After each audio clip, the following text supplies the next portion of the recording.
So welcome everyone to this session of Apex Hours for Students. Today's episode 11, and we're going to be talking about data management in Salesforce. Um, I will not spill the beans or unravel the secrets of the session today. We'll wait for our speaker Jayesh to do that, right? But meanwhile, just a quick disclaimer: people who are trying to join in, please mute your mic and please uh, do stop sharing your webcams if you are, unless you are the speaker or the presenter. Um, all right. So with that, I'd like to hand it over to Jayesh. So Jayesh, the stage is all yours. Thank you, Jigar. So first of all, good evening, good afternoon, good morning, wherever you are, everyone. And if you're from India, then good evening to everyone. So let's welcome to the Apex Hours for Students. It's a wonderful platform provided by Apex Hours for students to learn Salesforce in very quick time. So as Jigar already mentioned, today's topic is data management in Salesforce. So let's jump onto it. A little bit about myself. First, I want to thank the team of Apex Hours who have come with this such great platform and giving me the opportunity to speak on such occasion and sharing my knowledge with the community. So I am Jayesh Tejwani. I am working as a solution architect with Cloud Allies in Pune. I am a Pune nonprofit leader and also a lightning champion. And I've spoken at various events. One of them would be Jaipur Developer Fest 2018. And my Twitter handle is Jayesh Tej, and you can reach me on LinkedIn again, Tejwani Jayesh. So what's in the store for today? There are multiple topics which we have come up with. So data management, data import, data export, delete, importing relational data, upsert, then external ID. So all these topics are going to be discussed. I'll go one by one, and wherever you have, so with some housekeeping rules before we start, please keep your mic muted. If you have questions, please put in the Zoom Q&A window. And definitely no questions are silly. You can ask as many questions you want. And all the questions will be answered in the last 15 minutes of this session. Okay. So moving on, let's try to understand about data management first. What does this topic mean? What is our intention to share this topic with you? So as you know, data is the engine for any Salesforce instance. Without data, you cannot work on Salesforce org. And whenever you are upgrading your system from old CRM to a new CRM, or some legacy CRM to Salesforce, or you are decommissioning your legacy systems, which are ERP systems, and you want to bring the data from those systems to Salesforce, or you want to upload some leads which you have purchased. So then you would need to put in the data in Salesforce. And any data operation, it's complicated, expensive, and it is risky. So it requires some professional expertise, and it requires transformation and cleaning before you import any data, so that it improves the productivity of the user who's using the data. Okay, so that's why we need to have the data quality maintained. Moving on, what is so how do we insert the data in Salesforce? We have a thing called data import, and we have tools provided by Salesforce to import the data, which is one of the tool is Data Import Wizard, Dataloader, and some additional tools are available on AppExchange. Workbench is one of them, and dataloader.io. So we'll talk about each tool. Data Import Wizard. This is how it looks. It's a native Salesforce application. you can access it from Salesforce, and you can only import certain standard objects and all the custom objects. What are those? We can import data related to accounts, contacts, leads, solutions, campaign members, or all the custom objects. If you notice, there are some objects which are missing, like opportunities, cases. There's a reason for that. And we can only, there's a limitation for the number of records which you can upload. It's only 50,000. And it helps you to prevent duplicate. Once we'll do the demo, we'll come to know by using fields like account name or account ID, contact name, contact email address. And you can access it through the browser when you are logged into Salesforce. So we need browser compatibility. Chrome, Safari, Mozilla all support this. So let's jump on to the demo for how do we insert records using import wizard. Okay, so first let's look at our, one second. I'll just open an Excel which I'll be uploading the data. So I have come up with an Excel which has the data which we're going to import today. As I was telling you, before importing, you need to always see the data quality. That there are no duplicates in the no duplicate records in the Excel. Just go, and Excel comes with various functions which help you to identify duplicate records. Seeing that the data is correctly filled in all the columns. If there are any required fields which need to be inserted, they are all present in the Excel. So like when we're inserting contact, last name is a mandatory field. If you don't put the last name, the records insert will fail. So as you see, we have created a column for last name and it's present over here.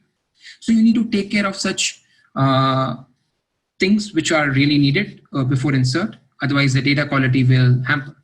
And so we have the columns today: salutation, first name, last name, cell phone number, email, the title of the person, owner ID, very interesting field, why we have put this field today.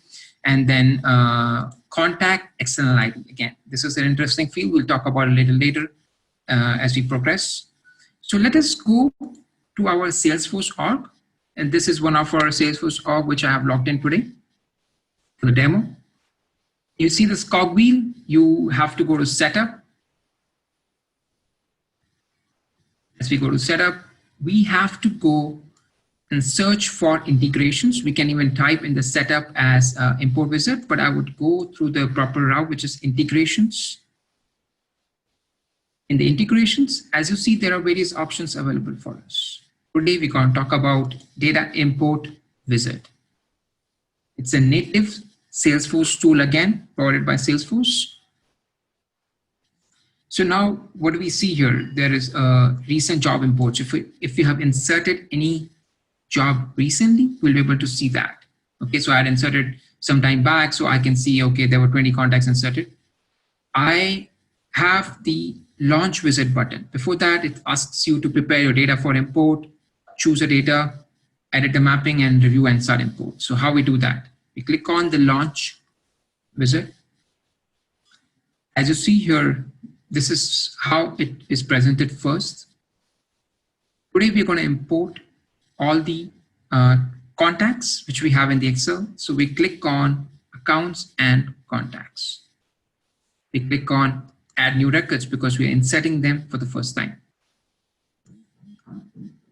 We are going to match contacts by email, just in case if there's any record which is already present with the same email, then it would update that contact instead of inserting again. So this is where you can prevent the duplicates via the option of name, email, or external ID. External ID we'll talk a little later. Okay. And there are 4 options: CSV, Outlook CSV, ACT CSV, and Gmail CSV. Today we're going to use CSV.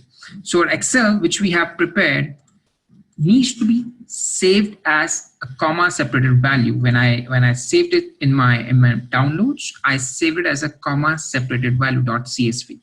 So this is very important. The input will be in .csv. So we have taken a CSV file and we click on CSV and we choose the file which we have prepared, contacts to import for the MO1. Yep. Okay. We have we'll maintain the ISO. We'll keep it default and value separated by comma. We'll not do anything. We will do next. Now, as you see here, there are some columns which are unmapped in red, and some columns have been mapped automatically. Why does this happen? Because F name was not identified with any of the label on the contact record. If I would have put first name, it would have tried to match it with the first name field. But I have used a short form here, first name, F name. That's why it was unable to map the column with the respective field on the contact object. So let us just try to find the first name. As you see here, as soon as I type first name, you can get the contact first name. Click on map, and this gets mapped over here. There is L name. Now we go to for last name. This is mandatory field. If you don't insert this, the contacts will not get inserted. Now we click on the another one, which is for mobile. So we're going to map the cell with the mobile on contact. Okay. Now we're going to click next over here. So all the columns are matched. No, there's one more exclamation mark. It was unable to identify owner. We want to update the account owner or the contact owner. Today we are importing only contact record. So we have uploaded only contact record owner. We'll map this. Why was the owner ID field used by us? First, right now I am logged in as one of the user which has a name as Apex speaker. But if I want to import the contact, let's see, right now we don't have any contacts here in this week. But if I want to see the contacts which are present, there are some contacts which are owned by Jigar Shais and some Apex. Okay, so these are the owners. So I have taken a user's ID for who should be the owner of the record. That's why I'm importing the records with that respective owner. What's the reason? Because there comes the time where you want the contacts to be only seen by a particular person. So you would use his owner ID. So when we click next, now we can see that all the columns are matched. There is no unmatched field. The data is ready to import. Let's see. Let's click on Start Import. We have 20 records, so hopefully the 20 records should get inserted.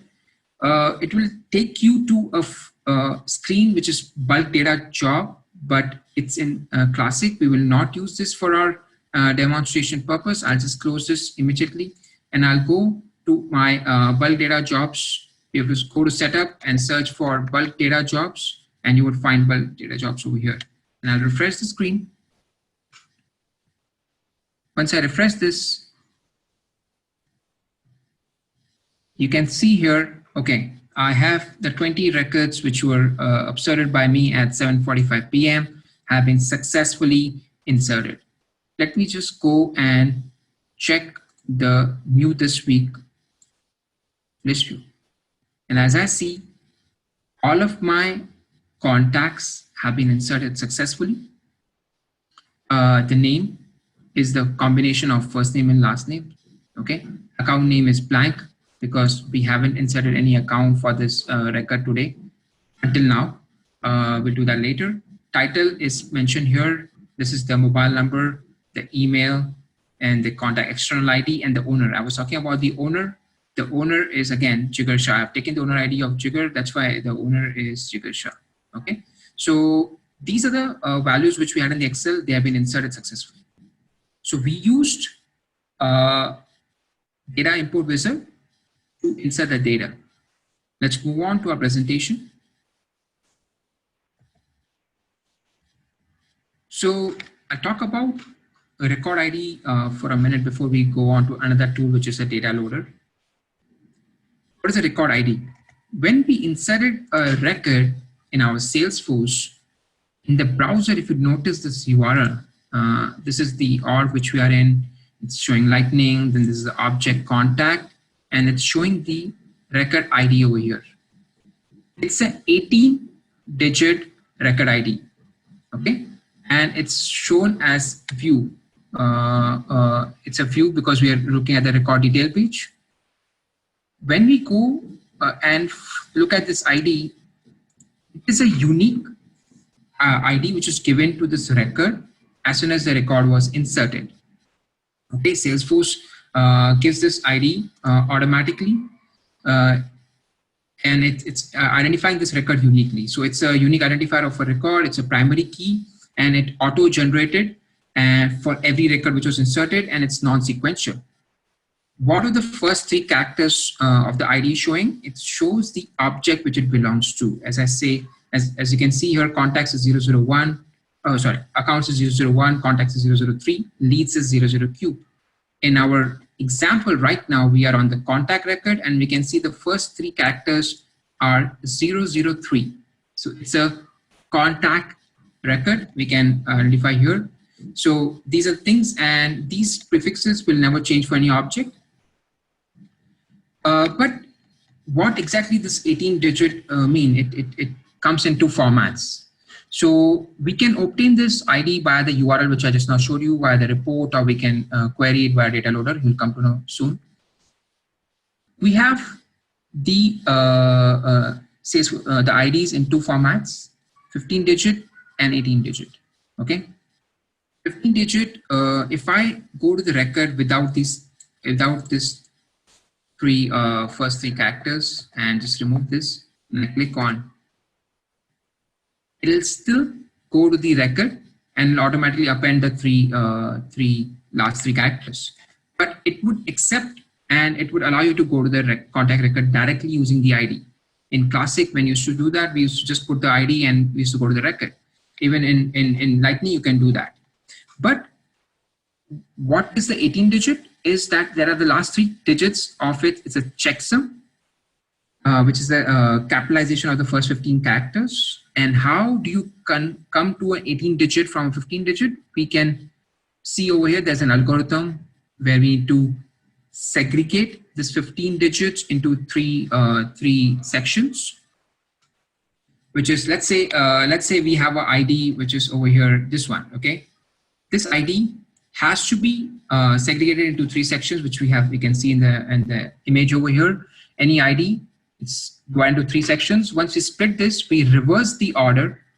Once we reverse the order, we have over here the reverse order, and then we look at if there is any capital letter in the sequence. If there is, then we put 1 for that, and rest we put 000. Once we put that, we see there's a map given to us. When it's 5 zeros, then come up with A. So here we can see it's 01000. The format over here is for I, then A, and then C. So the last character comes in. So that's how the 15-digit can be converted to 18-digit. But usually when you see on the URL, it'll always be 18-digit. When you will see on the report, it'll be a 15-digit ID. So that's something about record ID. Okay, it's a unique field. We need to identify every record with this record ID. Now let's try to see the usage of this record ID when we're going to talk about the next tool, which is a data loader. So a data loader, this is how it looks. You have to install this application. It's a desktop. It's a client application which you need to install in the Windows desktop. Okay, there'll be screens like this, which I'll show you in the demo. So the data loader is a client application for again, bulk import export. You can use it for insert, update, delete. And again, the input and the output will always be CSV files. It's an easy to use interface. Then the number of records it supports, it's 5 million records. That's the key thing over here to notice. We can use drag and drop field mapping.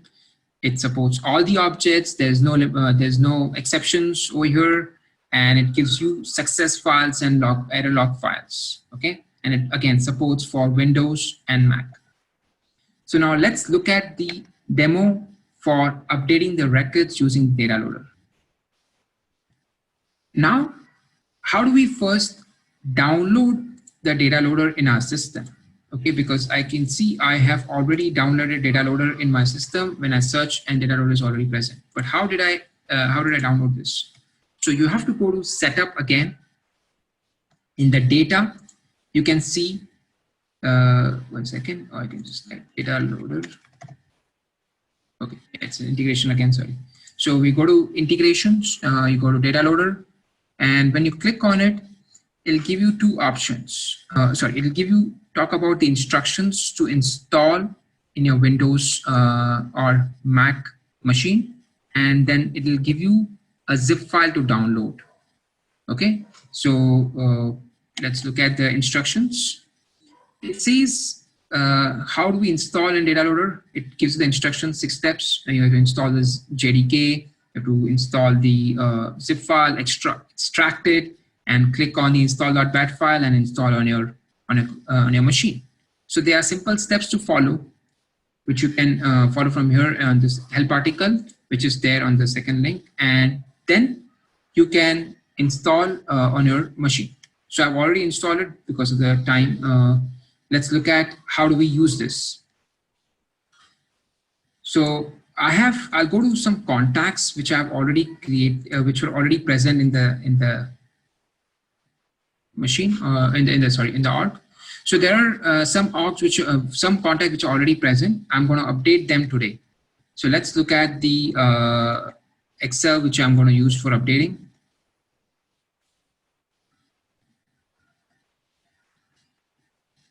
Okay. So let's see this Excel which we have used for updating the data. In this we have already we have the records which are present in Salesforce. We have some email, the column says email, mobile phone, first name, last name, and you can see here interesting field the record ID. So each record ID is unique. You would not find any similarity. There'll not be duplicate. And if I want to see this record, I can just go on this ID. I can just go to the contact.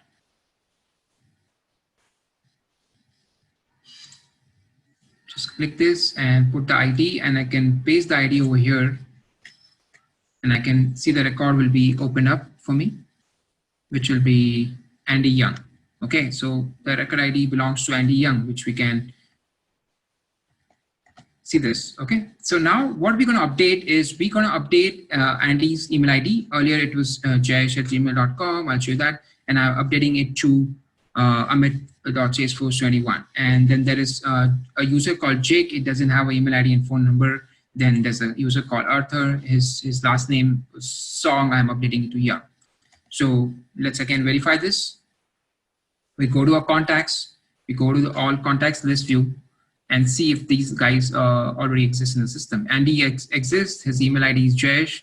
Arthur is Song, and Jake doesn't have any email and phone number. And Jake Lorak doesn't have any email and phone number. So how are we gonna update these records using Dataloader? So as I was telling you, I'll go to my Windows. I'll search for. I'll just close this Dataloader which I already used. I'll just close this and I'll start again. I'll go to Dataloader. Click on this. Now, this is how the Dataloader will look when you launch it. It'll give you that black command line window, and these are the options available. First, let's look at the settings. What are the settings which we need to do when we are starting to use it for the first time? So there's a batch size which we have kept as by default 200. Then there is the URL of the instance which you want to log in. I'm logged into our Apex Hours org, but if you have a sandbox, you would use test.salesforce.com. If you have a production, you would use login.salesforce.com, and any developer org is login.salesforce.com. Rest all are default. I have not changed the timeout query. I have get allow comma as a delimiter, and then time zone, which is important, which I have kept it as America, Los Angeles. It's going to take the PST time zone. So these are the settings which I have done all already. Okay. Now, when we are about to, now the options are insert, update, upsert, delete, hard delete, export, export all. These all options were not present when we were doing it from import wizard. We only had a couple of options, but here we have variety of options. We're going to use update today.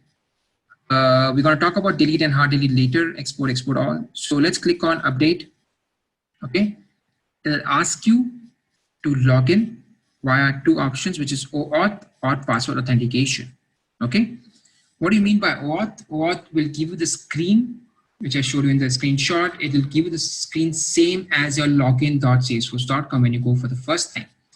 Password authentication, you can use your username, password, and username and password. But over here, you'll have to append your security token, which is very important, which you would get for your org. Right now, we're not doing any login through this method. We are using OAuth. Let's log in. I'm going to use my Apex Hours ID. 1 second. Let me just find it out. So this is the ID for this today. And Apex Hours.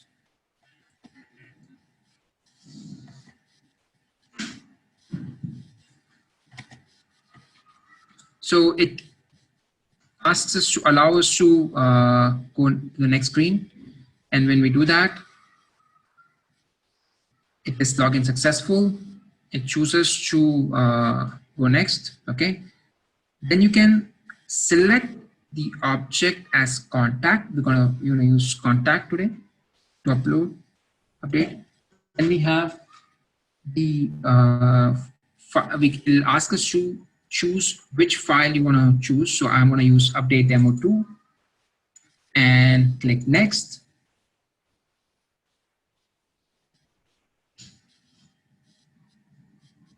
There are 16 records. It will tell you about that. And then when you click, you need to, again, over here, do the mapping. So the way we did the mapping on our import wizard, we need to auto map all the columns. And the good thing is it auto mapped all the columns here because I had used the respective names, first name, ID, last name, mobile phone, and email. So I kept the column name as the label, so it identified very easily. Then click on OK. Then we go next. And this is interesting. Now here, you need to like tell the location where you want to store your error log files, which is your success and the error log files, where you want to store them. I have chosen a folder on my desktop as Dataloader output. You have to give it a location because it's going to store your success and error files. And I'll show you how does it look. So when you click finish, there'll be a buzz and you click yes. Okay, great. We got some errors also. We'll talk about the errors and successes both. Let's look at the errors. What happened? When I open this in Excel, you can open this in Excel over here. And it tells you the email IDs were incorrect. Wow. Why was this incorrect? I'll see the data, and this is what I was talking about, maintaining the quality. So let's close them, and we will see the data. And if you remember, yeah. So if you see the email ID, this is completely unacceptable. Ampersand in the email ID is incorrect, and this would spoil my data, but good. The email validation worked on the field, and it didn't allow me to insert bad data or update the bad data. So now we go to our Salesforce instance and see whether it's got updated or not. Let me just, okay. let me go to this and refresh this. Okay, and as we can see here, there are 14 records, out of which Andy Young had the email ID as Jayesh. Now it's updated to amit.salesforce. Then Arthur's last name was Song. It was updated to Young. And Jake, we had the Jake which didn't get updated. Yeah, Jake Lorak was we updated the email for that and got updated. So that's the update transaction which I just now showed you. Okay. Let's move on to our presentation. So now you would be asking, yeah, Jayesh, we have seen two tools, which is the best, which tool to use, what to do when. So there's a comparison over here. We're talking about the relevance. So who can use this respective tool? Admins and end users can use the data import wizard. Data loader can be used only by admins. Again, it requires respective permissions. Data processing volume, how much data can be imported? It's 50,000 only in data import wizard, but when it comes to data loader, we can import more than 50,000 records to 5 million. Object support, we can only update limited standard objects, which is accounts, contacts, leads. But when it comes to data loader, we can update all the standard objects and custom objects. When it comes to export and delete, it's not available using data import wizard, and it's available using data loader. Does it add duplicate? Yes, data import does, and data loader doesn't. Does it require any specific installation? Yes, data import doesn't require anything, but data loader does require. Internal and external, data import wizard is an internal tool which you saw we went through setup, but data loader was installed on your desktop.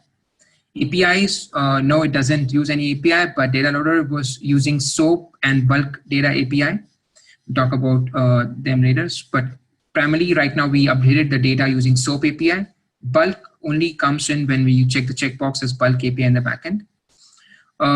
User-friendly results, no, you have to go to bulk data job loads and see the results. And when it comes to data loader, it gives you a success and error log immediately. Workflow invocation. Can we restrict the workflows to be invoked? Yes, using import wizard, but no, you need to specifically turn off the workflows in the setup. Very important point here. Let's say we're importing 50 records, contacts, and they all have email IDs, and there's a workflow written in the backend to send email to all the contacts once a contact is created. So if we are uploading the data using data loader, it'll fire that workflow 50 times and it'll send the emails. If we don't want that, we need to go in the backend, turn off that workflow, and we can do it. But with import wizard, it gives us an option to uncheck that, to not allow the workflows to be invoked. And we can save the mapping of the fields. Like when we are doing the data upload, then if it doesn't matches the columns, we can save the columns using data import wizard, using data loader, but we cannot save it through data import wizard. Every time we need to match the columns with the respective fields on the contact record or the object. So this is the comparison between both the tools. So just summarizing what we saw today and what was the import flow, and why do we use this basically. So whenever we are importing data into Salesforce, we need to first take a backup of the record so that we don't change or mess up the data which is present in the Salesforce org. We understand which tables we need to update. We make the field mappings in our Excel. We do some cleanup, and we do run the scripts, or we just do cleanup on the Excel. Then we import using the tool. We authenticate ourselves using data loader, or we go to Salesforce and log in, and then we import the records. So this is how the complete import flow works. Moving on to the next important topic, which is data export.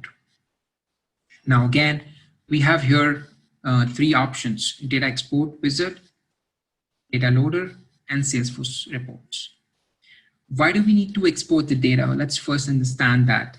Let's say you want to take a backup every month for all your contacts and accounts, because there are chances that the data can get corrupted or something can go wrong and someone can play with the data, or you want to maintain that weekly backup, monthly backup, because that's the best approach while using Salesforce, because everything is on cloud. So we would require data export tools for that. And so what are the options? Data export wizard. It's a again native tool to Salesforce. We can access it through setup. It gives you manual or monthly, weekly support export. Sorry. Once you export it, let's say manually today, for weekly, it'll allow you to again export after 7 days. You cannot export in between that. For monthly, again after 29 days. But in our, and you can even schedule the weekly or monthly intervals. We'll see that. In professional edition and developer edition, you can only export your data every 29 days. So that's the limitation. Data loader, we'll see the demo again. We showed you that option, export all, and then Salesforce reports.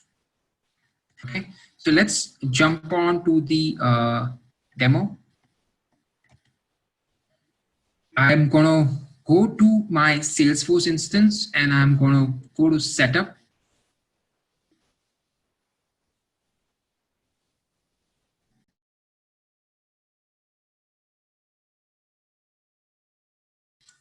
So now we go to setup and we search for export wizard. As I told you, it's a native tool.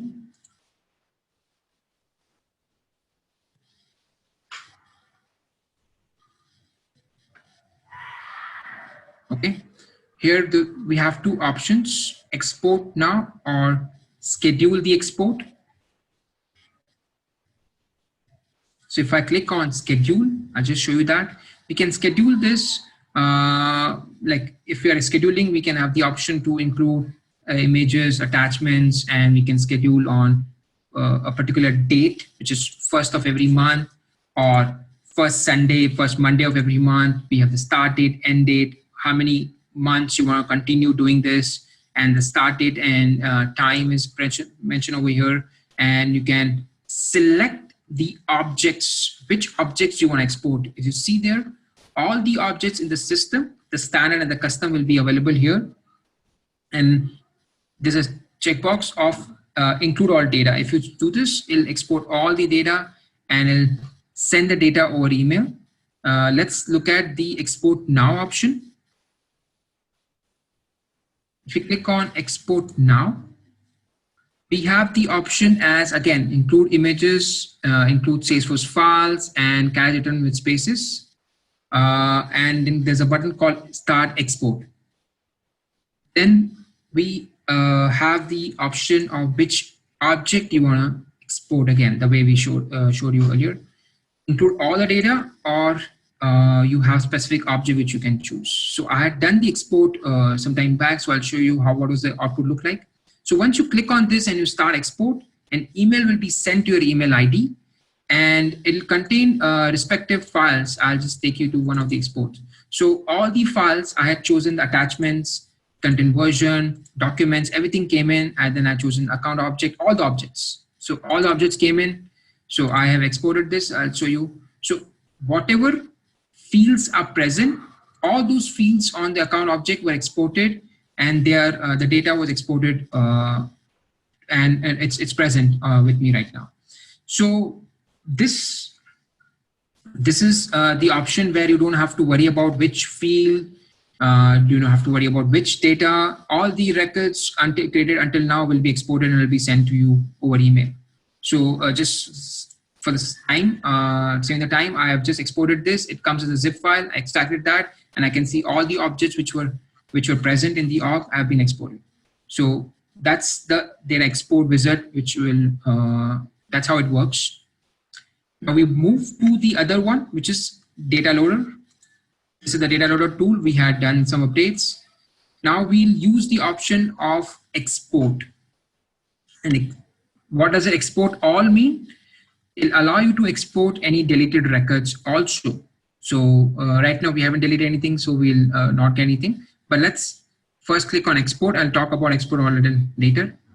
Let's again choose contact object, and we can go to our downloads and save it here. Contacts. We can have to name the file contacts export.csv and save this. So as you can see, the location has been saved. Now it's something which you need to look at very carefully. I have the option to select all the fields. It'll give me all the fields right away. Or I can choose some specific fields which I need. This was not the option available when we were using export wizard, if you remember. Right now I can choose account, birth date, email, and the ID. And if I want to put a condition, let's say I want to only query records which were created today. Okay. So let's look at the created date field, and equals today. I can add the condition. So the condition gets added where created date equals today. What's going to happen? It's going to export 20 records. There are more than 20 contacts in our Salesforce right now, but still it'll only export the contacts which were created today. So when I click on finish,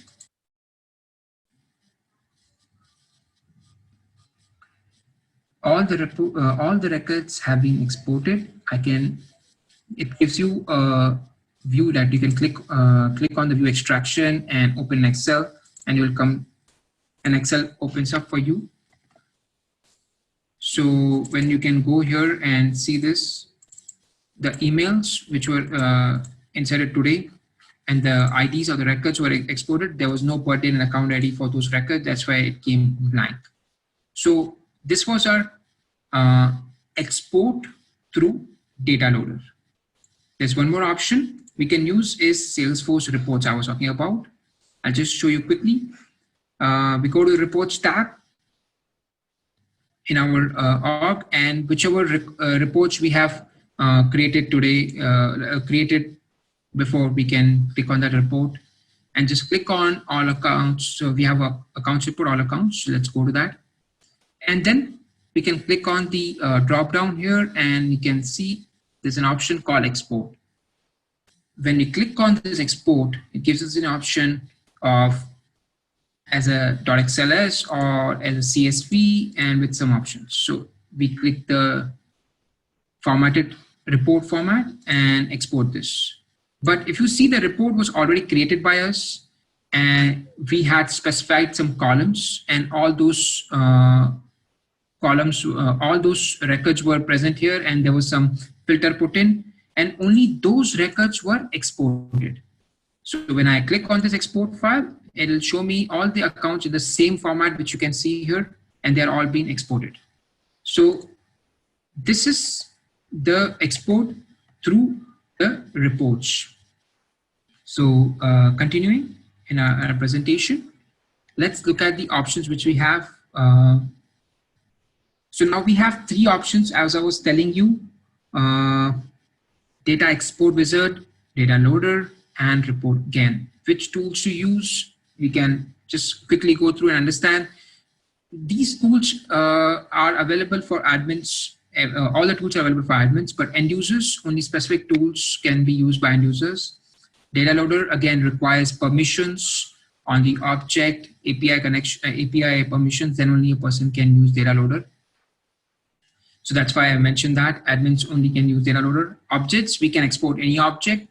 In report, what is the benefit is that we can combine multiple objects. So if a report is present, you'll have a session for you again in maybe in the next session, talk about the reports. We can combine multiple object reports and export that, and we can have data from multiple objects in one report, in one Excel. But when it comes to data export wizard, it was not available. Field selection, not possible. We were not able to select any specific fields when we were using data export wizard. But if you noticed, I used particular fields when I was using Dataloader, and I was using particular fields. I selected again particular fields when I was using report.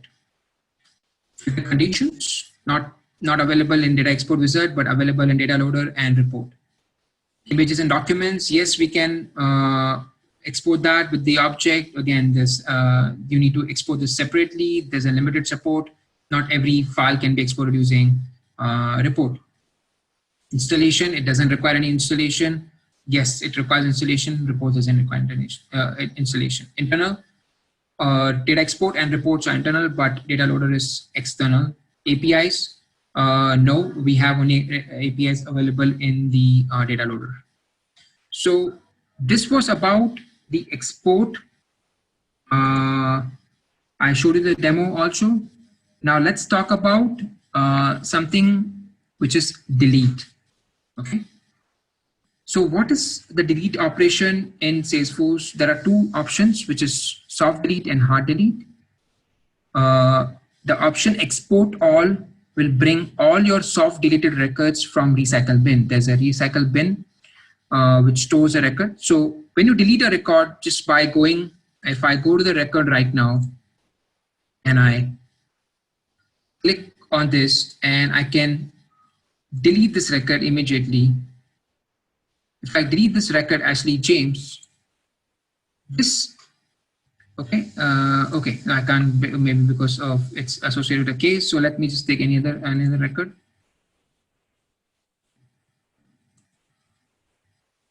So the record was deleted. This is a soft delete, and it now the record will be still available for me to access using the recycle bin. Recycle bin is not available in our Lightning experience currently. It will be coming in Windows 20, but it is available through the classic experience. So the record will be then there in the recycle bin. So which we can restore again if we want. And the data which is present in the recycle bin will be counting against your organization limits because it's still present, it's not yet deleted. And you can restore only data within 15 days before it's permanently deleted by Salesforce. What do you mean by hard delete? If we delete the record, which we have to do it through API, then it's a hard delete. You need to enable this option, and once it's deleted, it will not be hard deleted. It will not be present in your recycle bin. So let's just quickly show you the record on my on the. We need to traverse to classic, and I'll show you the organization, the recycle bin of the organization. Yes. So you can see this Jack Dodge contact record was deleted. It's present, and I can still undelete this record. Once I click undelete, it'll be back to our records, and I can refresh this, and the record comes back. So that's John Dodge is back. So that's the beauty of the soft delete. We can retrieve our data. Just accidentally someone deletes it, we can go back and retrieve. But when it comes to hard delete, it once I enable through API, and which is only possible using Dataloader and other tools, this is an option of hard delete, which you need to enable using the bulk API. Once I enable the bulk API, yes, okay, and I click enter. Sorry, there's an option which hard delete gets exposed, and I can I can use an Excel to delete the records. I can specify the IDs which I need to delete permanently, and all the records will be deleted. So that is where the export all functions will be able to export records from a recycle bin, where the option will say is deleted as true. But when you do the export only, then only the records which are present will be exported. Export all will get the deleted records from the recycle bin.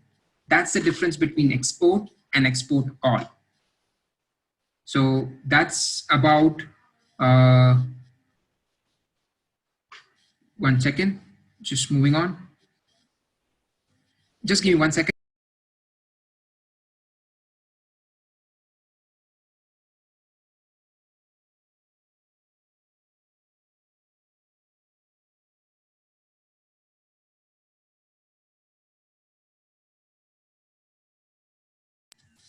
Sorry for that. Let's go to move to the presentation. Okay, now we're going to talk about importing the relational data. How do we import the relational data? If we need to import data which is related to, let's say, accounts and contacts. Okay, there are two different objects which I need to import. How will I import them? If I need a contact to be associated to an account, then I need to first insert the account, export those account records, and then take the ID, put in, use a VLOOKUP, match them, and put into Salesforce either insert or update. So it's a traditional approach, which you can call it. It takes time because you need to first insert account, export them, put the ID, take the ID of account ID and map it on each contact record using VLOOKUP, and then insert or update. But what if you want to like if you want to fasten this process? So we have something called upsert and external ID concept. Let's talk about that a little bit. Upsert is an API function that combines insert and update. So it's a API call which will either insert if the record is not found, or update if the record is found, using some specific primary keys, which is like an index custom field, or a record ID, or an external ID. It will determine the record using these three field IDs, either of these three IDs, and it'll update them. If it's not found, then insert the records. And while upserting, if the why this is used again, it'll help you to prevent duplicates. We'll see that use case very soon. How does it help us? So that is external ID. What is external ID? External ID is a flag that can be added to a custom field to indicate that it is indexed and treated as an ID. Again, it's a custom field which can be a text or a number or email, which we can mark it as an external ID. There's an option when you create a new field. It's available on all objects, and on a single object, we can have maximum 25 external IDs. And when it comes to unique fields and external ID fields, maximum fields which you can have in total is 25. So if you have some unique fields already created, the limit should not go above 25 when you combine the count of unique and external fields. How does it look? This is how you need to mark it as an external ID. Okay, a field. And when you're creating a new field, and then keep it as unique and treat them as a different values, case sensitive. So I'll just talk about some context here. Why and when will you use this function again? When it comes to, I was talking about relational data, and second, I want to talk about some more concept like you have an external ERP system, you're bringing the data from the ERP system to Salesforce. Okay, so this is a flow diagram for that. ID would be on the external system as 1, 2, 3, 4. The name is Acme. When you are importing it to Salesforce, it'll get imported and ID will be associated, a unique ID, and name will be Acme.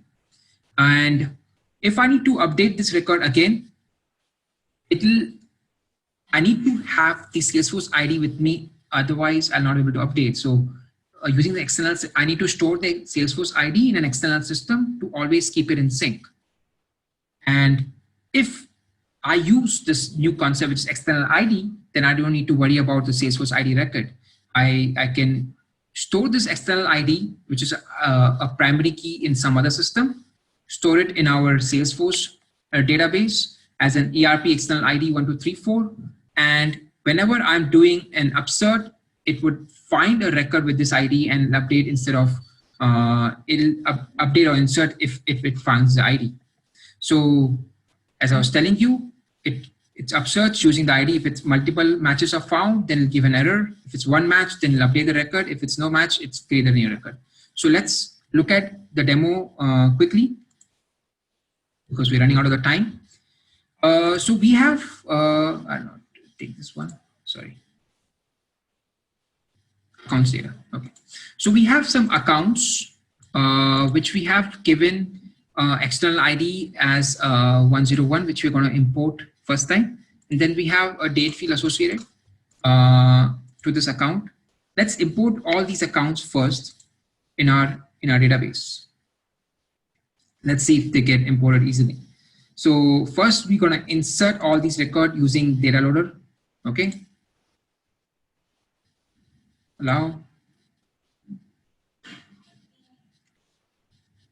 Click next, an account, and choose the accounts data. I've saved this file. It's a CSV file and accounts data. Click next. Okay, 100 records. I'm importing 100 records. Auto match. Okay, so we have external ID field, we have ERP created date, and then the name field. Okay, all these are mapped automatically, and I click. It'll tell us how many records were inserted, and okay, so let's look at the result.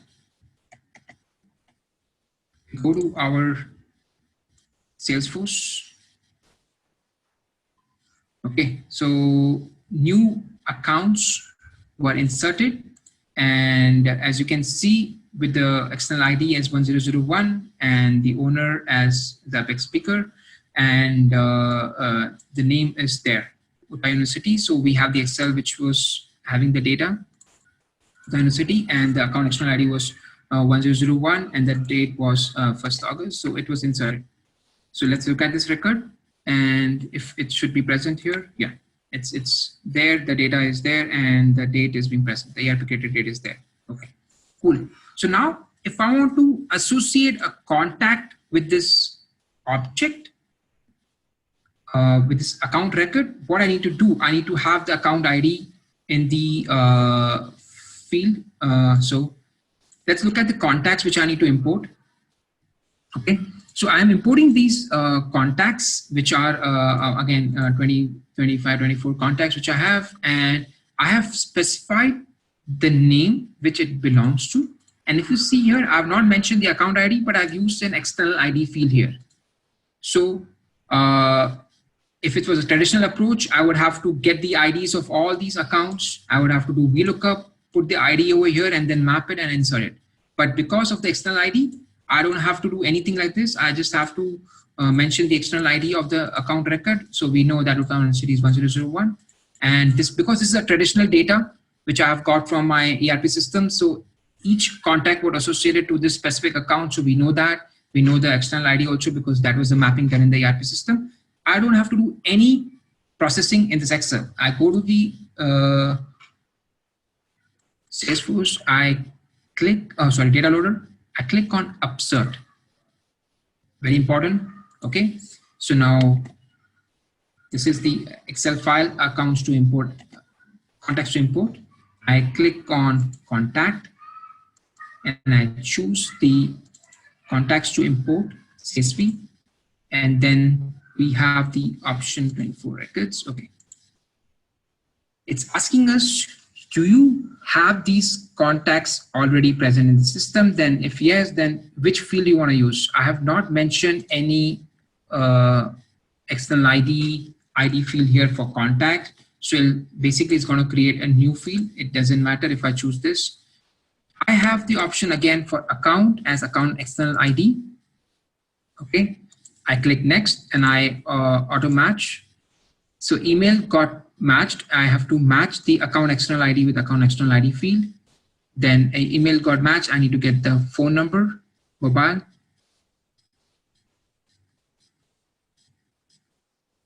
Yeah, mobile for the cell phone. Account name, we'll keep it blank.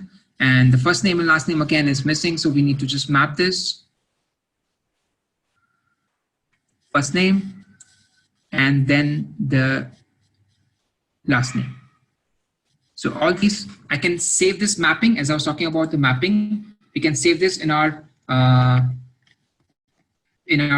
location, wherever we want the mapping, and we can use this mapping in the future. I click OK and I click next. and I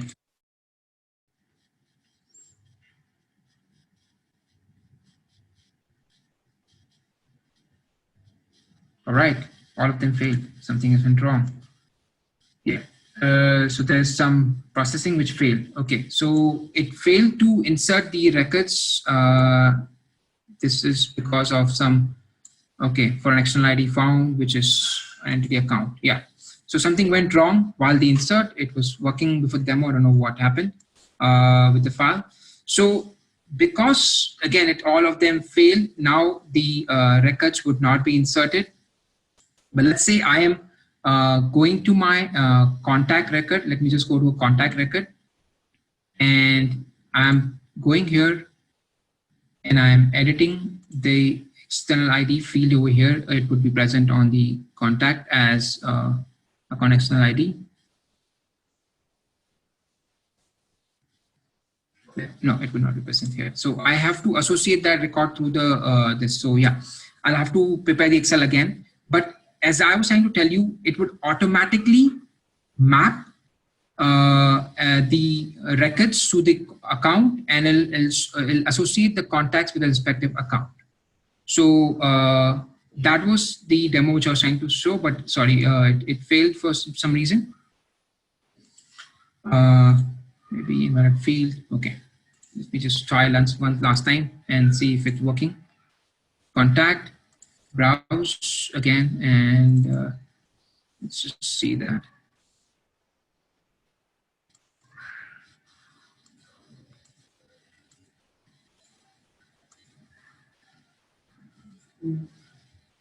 Auto match, and instead of account ID, I would have to use the account external ID here, and just click first name and last name.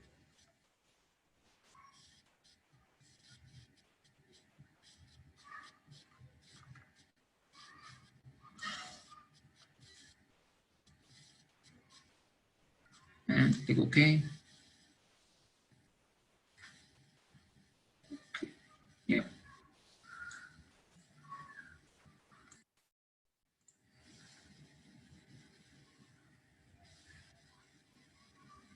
No, okay, again, it failed.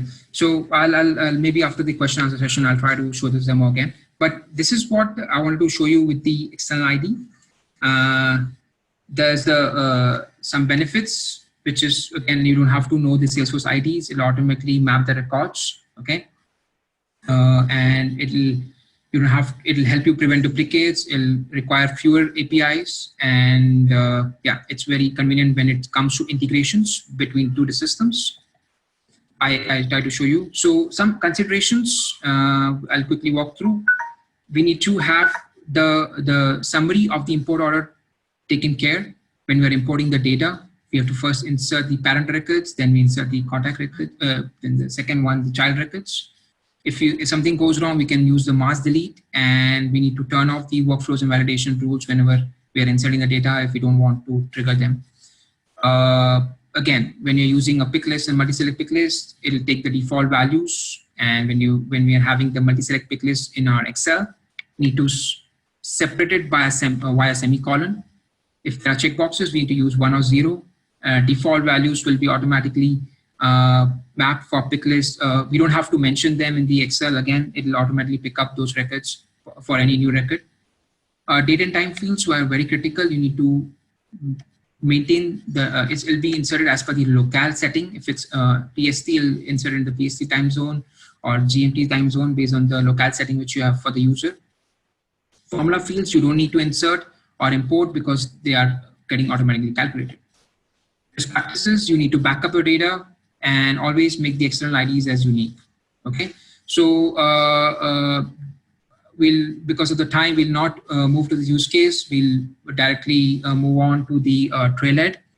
How do you learn all these concepts? You can learn from data management on the there's a trailhead for this, and the additional resources which you can find are the help articles. How to import data using Salesforce how to import data into Salesforce series is there, the videos, then manage data effectively, then import data into Salesforce, then export data into Salesforce. These are the help articles available. We'll be sharing that later with you. So let's move on to the questions. Jigar? Hey Jayesh, thanks for that exhaustive session. Yep. We have a few questions, right? I think one of the most, the question that just came in um immediately was, how do I export, or is there a possibility of uh, a user being able to export the data definition language, or basically the metadata associated with an object and all the associated fields around that object? So is there a tool which is available to that? I mean, for that was one of the questions that we had. Okay, metadata from the Salesforce, correct? So Yep. yeah, that we need to use tools like Salesforce DX or Maven's Mate, or yeah, there are various tools available. This was mainly regarding the data management, so we were talking about those tools, but that'll be more into the metadata all comes to the force.com IDE or the CLI. So all these tools are available in the market, which you can use to export your data, export metadata, sorry.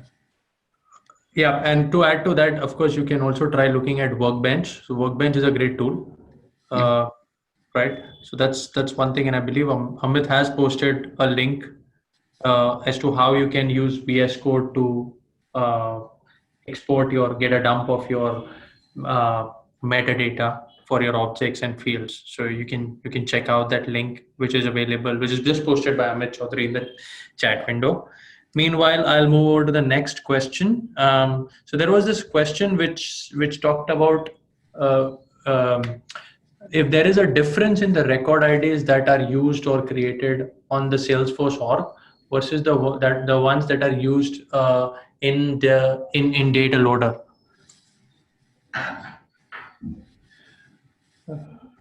Can you repeat that again? Sorry, Jigar, for this. Yeah. So Jayesh, the question was, is there a difference between the record IDs that are used in the Salesforce org and the ones that are used in the Dataloader? No. Basically, if you see the examples which I was trying to show, every record is identified by its unique ID, and when I had to update that specific record, I had to specify the same ID in the Excel. I could mention the 15-digit or 18-digit in the Excel. It would not matter if it was 15 or 18. API would accept it. That's the beauty. But the ID needs to be exactly same for the record which we need to update. Otherwise, the update will not happen. Okay. And of course, there are people are inquisitive about the mini project. So here's what I have as an assignment for everyone, right? Jayesh, if you could just flip over to that use case for the mini project that we have, and what we would like to do is provide everyone with some food for thought, and something to do after this particular session.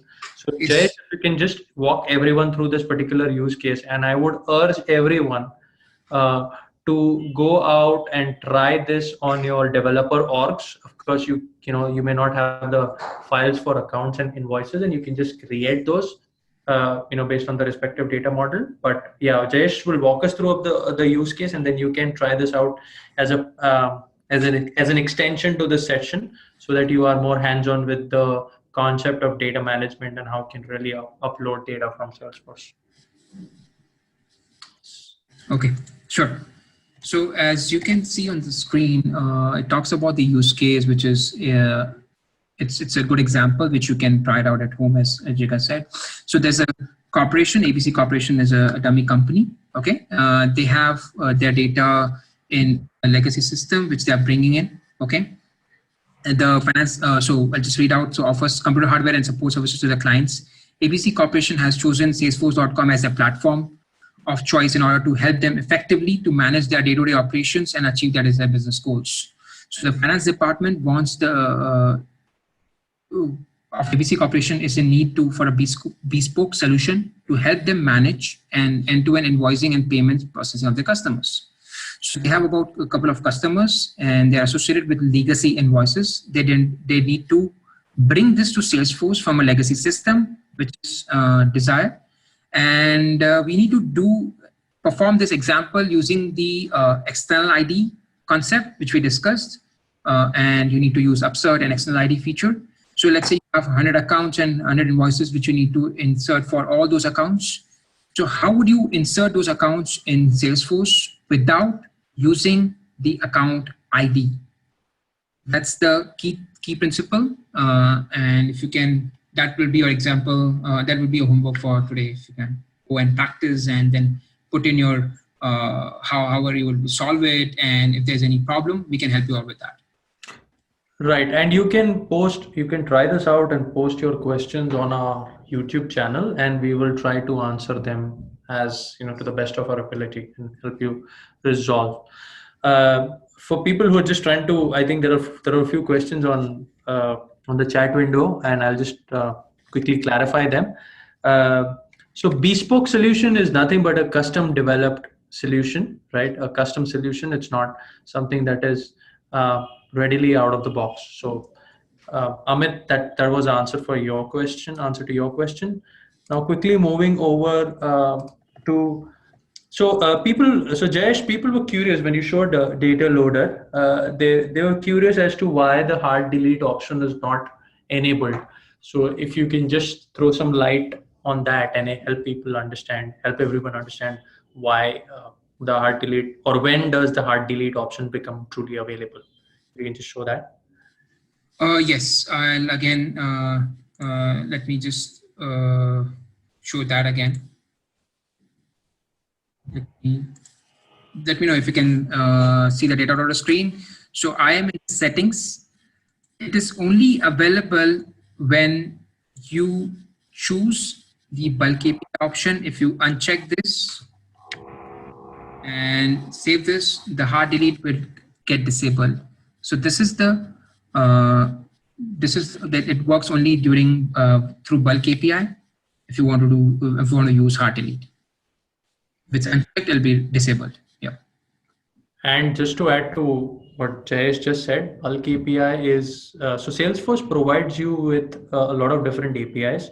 Bulk API is purely made available to perform data operations on data where you are really dealing with a very large amount of data. And when I'm really talking about large amount, it really refers to millions and hundreds of thousands of records. So if you really use bulk API, the operations are much faster because it is fine-tuned to operate on heavy data volumes. So yeah, so it's just another API offered by Salesforce to perform operations on heavy data volumes. Okay, so I think those were all the questions that I had. Of course, some of them we've already answered, but any other questions that anybody has? I don't see any new questions in the chat window, so I'm going to just assume that there is no other question as of now. But like I said, feel free to post your questions to our YouTube channel or our Twitter handle even after the sessions. We will try to answer them to the best of our ability. Thank you, Jayesh, for that wonderful and engaging session. So guys, tomorrow is going to be our last session for this particular program, and we would request and urge everyone to be there. In the meantime, I think stay safe, keep learning, stay hungry, stay foolish, and we'd love to see you back in the session tomorrow. So thank you everyone for joining the session, and thank you Jayesh and the Apex Hours team for running these sessions so that we can help people learn from our experiences. Jigar, so do we have some time to showcase that demo which I missed when I was doing the demonstration, or we are out of time? I think we're running out of time, but what we can do is we can just make sure that you can put an additional. We'll put a recording around that on our YouTube channel, so that way we can cover that aspect too. Yeah, Okay. I got the demo running, so I thought like let me just show you again if possible. Yeah. If it's just a minute, we can just go ahead and do that. If it's going to take a lot of time, then we might as well. No, it's just it's going to be a minute only. Okay, perfect. You can go ahead. Yeah, I'm using the same data Excel again, where we have the account ID mentioned here, external ID 101, and I've already inserted the accounts.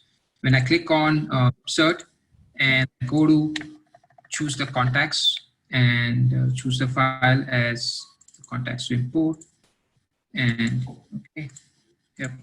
We move next. We use the external ID. And auto match these fields, we have to make sure that the last name is not missed. So we'll just keep the last name because we are inserting the contacts for the first time, and we need to match the external ID field because this is more important. If we don't have the account ID, we have to use the external ID. And we click next. We click finish.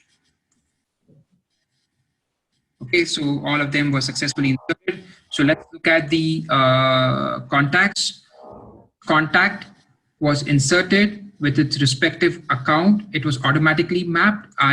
We didn't mention the account ID, and you can see the Utah University has this contact and the contact owner is there. So the data was inserted successfully. We don't have to mention the account ID. So this was the use case of external ID.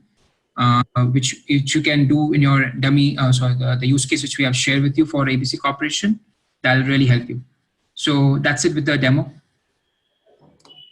All right. Thank you for that, Jayesh. Thank you for getting that working.